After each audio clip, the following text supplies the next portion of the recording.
ዕለት 10 ሕዳር በስመ አብ ወወልድ ወመንፈስ ቅዱስ አሐዱ አምላክ። ዕለት 10 ሕዳር በዛ ዕለት እዚኣ ሓምሳ መነኮሳያት ቅዱሳትን ንጹሓትን ደናግል ኣዲኤን ሶፍያን ሰማዕትነት ተቐበላ። እዘን ቅዱሳት እዚአን ካብ ዝተፈላለየ ዓድታት እየን። ግናኸ መንፈሳዊትን መለኮታዊትን ፍቕሪ ኣከበተን። ኣልባስ መንኩስና ንሱ ከዓ ኣልባስ መላእኽቲ ለበሳ። ኣብ ሃገር ሮሃ ካብ ዝርከብ ኣብ ሓደ ደብሪ ደናግል ይነብራ ነበራ። እታ እመምኔት ማለት ሓላፊት ገዳም ሶፍያ ትበሃል። ንሳ ጸጋን ጥበብን ዝመልኣ እያ። ናይ ምድሪ መላእኽቲ ክሳብ ዝኾና ብመንፈሳዊ ኣተዓባብያ ተኻናኺና ኣዕበየተን። እናጸለያ እናጾማ እናተጋደላ ገድሊ ቅዱሳን መነኮሳት እናነበራ ይነብራ ነበራ። ገሊአን ኣብቲ ደብሪ ን70 ዓመት ተቐመጣ እየን። ዓበይትን ወራዝቱን ከዓ ኣለዋአን። ዮልያኖ ዘስሙ ሓደ ንጉስ ምስ ሳቦር ወዲ ሳቦር ንጉስ ፋርስ ንኽዋጋ ኢሉ ክኸይድ ከሎ በቲ ጥቓ ደብረን ሓለፈ እሞ ክሓልፍ ከሎ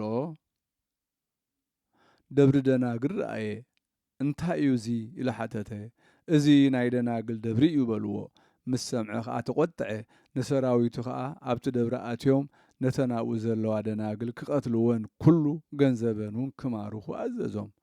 ንሳቶም ከዓ ከምቲ ዝኣዘዞም ኣብቲ ደብሪ ኣትዮም ወቕዕወን፣ ኣራእሰን ብሰይፊ ቆረፅወን። ኣብቲ ደብሪ ዝነበረ ኩሉ ኣዕነውዎ። እዚ ዮልያኖስ ቅዱስ መርቆሬዎስ ሰማዕት ምስ ኮነ ኣብ ውግእ ዝቐተሎ እዩ። ንሳተን እዘን ቅዱሳት ደናግል ግና ናይ መንግስተ ሰማያት ኣክሊል ሰማዕትነት ተቐበላ። በረኸተን ምሳና ትኹን ዘለዓለም ዓለም ኣሜን። ሰላም ለደናግል እምተደልዎ ወእምተሃውዞ ለወልደ ማርያም ድንግል እለይተልዋ ግእዞ ወሶበቀተለ እሎንተ ዮልያኖስ በተጋእዞ እግዚአብሔር ለመርቆሬዎስ አዘዞ በቀለ ደሞን በኩናት ይርግዞ። ሰላም ንደናግል ካብ ምሕጓስ ካብ ጣዕሚ ዓለም ተሃውዞ ንወዲ ማርያም ድንግል ዝሰዓባ ኣሰሩ ግእዞ።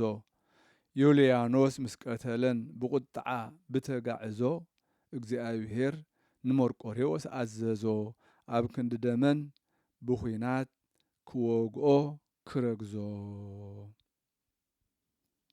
በዛ ዕለት እዚኣ ኣብ ሃገር ሮማ ጉባኤ ማሕበር ኤጲስቆጶሳት ኮነ። እዚ ከዓ ብዘበን ፊቅጦሪዮስ ናይ ሮማ ሊቀ ጳጳሳትን ብዘበን ድሜጥሮስ ናይ እስክንድርያ ሊቀ ጳጳሳትን ዝኾነ እዩ። ነዞም ማሕበር ማእከቢኦም ምክንያት ከዓ ከምዚ ዝስዕብ እዩ። እቶም ህዝበ ክርስቲያን ብበዓል ቅድስቲ ጥምቀት 11 ጥሪ ይጥመቑ የብዕሉ እሞ ንጽባሒቱ ቅድስቲ ጾም ጎይታና ይጅምሩ ክሳብ 21 የካቲት ንሱ 40 መዓልቲ ማለት እዩ ጾይሞም ካብኡ ጾም ይስዕሩ ይበልዑ ነበሩ። ድሕሪኡ ብ23 መጋቢት ከዓ ናይ መድሓኒና ኢየሱስ ክርስቶስ ሰሙነ ሕማማት ጾም ይጅምሩ። ስቕለት ናይ ጎይታና 27 መጋቢት ስለ ዝኾነ ትንሣኤኡ ድማ 29 መጋቢት የብዕሉ። መዓልቱ ካብ ሰንበት ክሳብ ቀዳም ኣብ ዝኾነ መዓልቲ እዮም ዘብዕልዎ። እዚ ኣቦ ኣባ ድሜጥሮስ ኣብ ሃገረ እስክንድርያ ሊቀ ጳጳሳት ምስ ተሾመ ገለ ዘይፈልጥ ገባራይ ሰብኣይ እዩ ዝነበረ። እግዚአብሔር ግና ልቡ ብመለኮታዊት ጸጋ ኣብርሃሉ እሞ ኩሉ መጻሕፍቲ ሓዲስን ብሉይን ትርጓሚኡን ሕቡኣት ምስጢራትን ፈለጠ። ካብኡ ብመንፈስ ቅዱስ ሓሳባት ኣበቅቴ ጸሓፈ። ብኡ ከዓ ናይ መድሓኒና ኣጽዋማትን በዓላትን ስቕለቱ ትንሣኤኡ ናብ ሰማያት ዕርገቱ ተፈልጡ። ንሱ ከዓ ብቋንቋ ቅብጢ ማለት ብግብፂ ብቋንቋ ሮማውያን ጽሒፉ ናብ ፊቅጦሪዮስ ናይ ሮማ ሊቀ ጳጳሳት፣ ናብ መክሲሞስ ናይ አንጾኪያ ሊቀ ጳጳሳት፣ ናብ ኣባ ኣጋቢዮስ ናይ ኢየሩሳሌም ሊቀ ጳጳሳት ለኣኾ። እታ ሓሳብ ኣበቅቴ ናብ ኣባ ፊቅጦሪዮስ ናይ ሮማ ሊቀ ጳጳሳት ምስ በጽሐ ኣንበቦ እሞ ጽቡቕ ኮይኑ ረኸቦ። ብኡ ከዓ ጸቢቑ ተሓጐሰ። ሽዑ ኢኹ ነቶም ኣብ ሃገረ ስብከቱ ዝርከቡ 14 ፈላጣት ኤጲስቆጶሳት ካብ ካህናቱን ብዙሓት ፈላጣት ኣኪቡ ኣንበበሎም። ንሳቶም ድማ ጽቡቕ ኮይኑ ረኸብዎ። ኣጸቢቖም ተሓጒሶም ተቐበልዎ። ካብኡ ብዙሕ መጻሕፍቲ ቅዳሓት ጽሒፎም ናብ ኩሉ ዓድታት ለኣኹ። ካብ ሽዑ ቅድስቲ ጾምን ትንሣኤኡ ንመድሓኒናን ተሰርዐት። በዓል ፋሲካ ከዓ ንሓዋሩ ተሰርዐት። ካብኡ ንእግዚአብሔር እናመስገንዎ ነናብ ሃገሮም ከዱ። ክብርን ምስጋናን ንልዑል እግዚአብሔር ኣምላኽና ይኹን ንዘለዓለም ዓለም ኣሜን። ሰላም ለክሙ ካህናተ ስባሄ ወዘምሮ ዘአፍጠንክሙ ለረዊፅ እንበለ ተድህሮ ውስተ አሐዱ መካን ለአስተጋብኦ ወለአማህብሮ ሐሳበ አበግቴ ከመ መንፈስ ቅዱስ መሃሮ እምነ ድሜጥሮስ አብ ትንስኡ አእምሮ።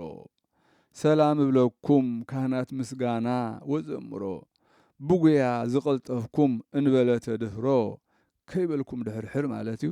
ኣብ ሓደ ቦታ ንምእካብ ንኣማህብሮ ሓሳብ ኣበቕቴ መንፈስ ቅዱስ ከም ዝመሃሮ ካብ ድሜጥሮስ ኣቦ ክትቅበሉ ፍልጠት ኣእምሮ። በዛ ዕለት እዚኣ ናይ ጳውሎስን 3 ሰማዕታትን ተጋድሎ ዝዝከረላ እያ። በረኸቶም ምሳና ትኹን ዘለዓለም ዓለም ኣሜን። በጸላኤ አዝእብት ሶበረ ከበ መስፌ ሐጺን ትኩለ በእደ መጣአውያን እለይገብሩ ሰገለ ገብረ ማርያም ቀኒኦ ከመ በሃይማኖት ነቀለ ንቅል ሊተ እግዚኦ አመ በፍኖትየ በቆለ ሶከ ኃጢአትየ ዘይወግእ አባለ። ብጸላኢ አዛብእ ምስረኸበ መስፈ ሐጺን ዝተተኽለ ቢድ መምለኽቲ ጣዖት ዝገብሩ ጥንቆላ ሰገለ ገብረ ማርያም ቀኒኡ በሃይማኖት በቆሰ ነቐለ በንቁሰለይ ጎይታይ ኣብ መገደይ ንዝበቆለ የሾኽ ኃጢአት ዝወግእ ኣባለ ወይ ኣካለ